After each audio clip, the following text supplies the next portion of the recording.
오늘 본문은 예수님께서 제자들과 더불어 예루살렘으로 향하시는 그 예루살렘 도상에서 있었던 일을 다루고 있습니다. 하지만 예루살렘으로 향하는 예수님과 제자들은 서로 다른 꿈과 다른 목적을 가지고 있는 듯 보입니다. 이제 내가 대제사장들과 서기관들에게 잡혀서 넘겨지게 되고 그들의 손에 죽게 될 것이다. 그리고 3일 만에 다시 살아나게 될 것이다 라고 이렇게 이야기를 하고 있죠. 즉 예루살렘을 향하는 예수님의 마음은 이제 최후의 순간이 다가오고 있음을 알고 비장한 마음으로 그 한 걸음 한 걸음을 내딛던 것이죠. 그러나 제자들의 모습은 조금 상반된 것을 볼 수 있어요. 주님, 우리는 주를 위해서 모든 것을 다 버렸습니다. 이렇게 예수님께 이야기를 하며 자기들의 의를 내세우고 있다는 거죠. 또 오늘 본문에서도 보면요, 이 야고보와 요한은 이제 비창한 심정으로 이제 그 예루살렘으로 향하는 예수님께 뭐라고 부탁을 하냐면 한 자리 주십시오. 아마 제자들은 이 예수님이라고 하는 분은 굉장한 혁명가라고 생각했을 거예요. 그래서 아마 이 예루살렘에 들어가서 이 로마의 압제로부터 유대를 건져내고 기득권 세력들을 다 물리친 이후에 예수님께서 가장 높은 자리에 앉지 않으실까? 그런 생각을 그들은 했을 것입니다.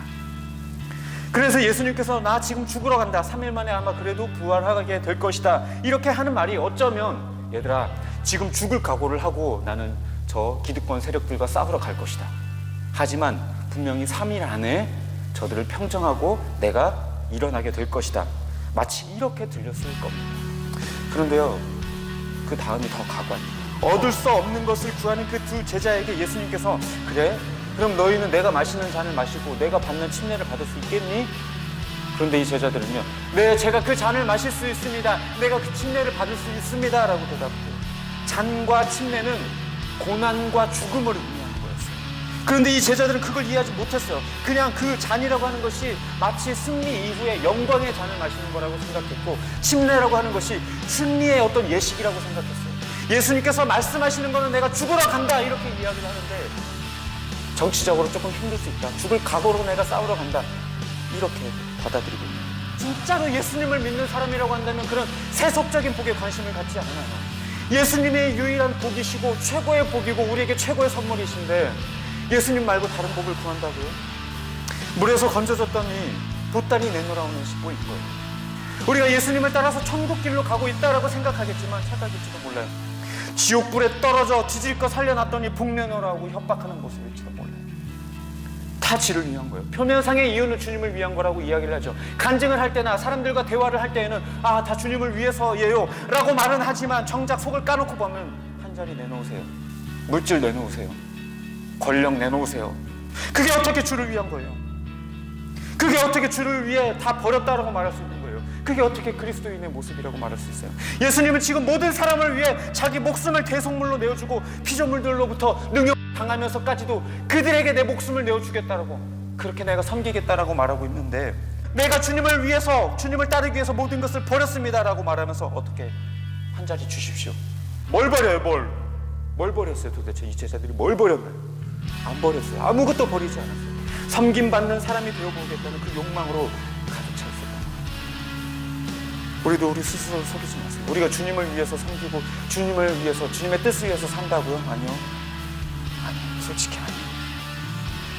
우리가 다 버렸다고요? 제자들이 주를 위해서 모든 걸 다 버렸다면 적어도 죽으러 가는 예수님한테 한 자리 내놓으라고 말은 하지 않았을 거예요. 섬김받는 자리에 대해서 욕심내지 않았을 거예요. 솔직해져요. 우리는 착각해요. 섬기면 한 자리 하겠구나. 섬기는 척 하면 예수님 옆자리에 앉게 되겠구나. 그래서 많은 사람들이 나를 칭송하고 높은 자리에 앉게 되겠구나. 아니요, 진짜 섬기는 사람은요, 절대로 높은 자리를 염두에 두지 않아요. 높은 자리를 원해서 섬기는 사람의 섬김이 어떻게 진정한 섬김이 될 수가 있겠어요? 그 마음에 이미 높아지려는 욕망이 가득 차 있는데 그건 섬김이 아니에요. 낮아지는 척은 하겠지만 능욕을 당하고 무시를 당하고 멸시를 당하는 그 순간이 오면 그 사람의 속내는 드러나게 되어져 있어요. 우리가 아무리 가장하고 아무리 아는 척해도 우리 마음 깊은 곳에서는 섬김받고 싶어하는 그 더러운 욕구가 가득해요. 복받기 위해서 섬기는 척하는 그 가식과 거짓이 가득해요.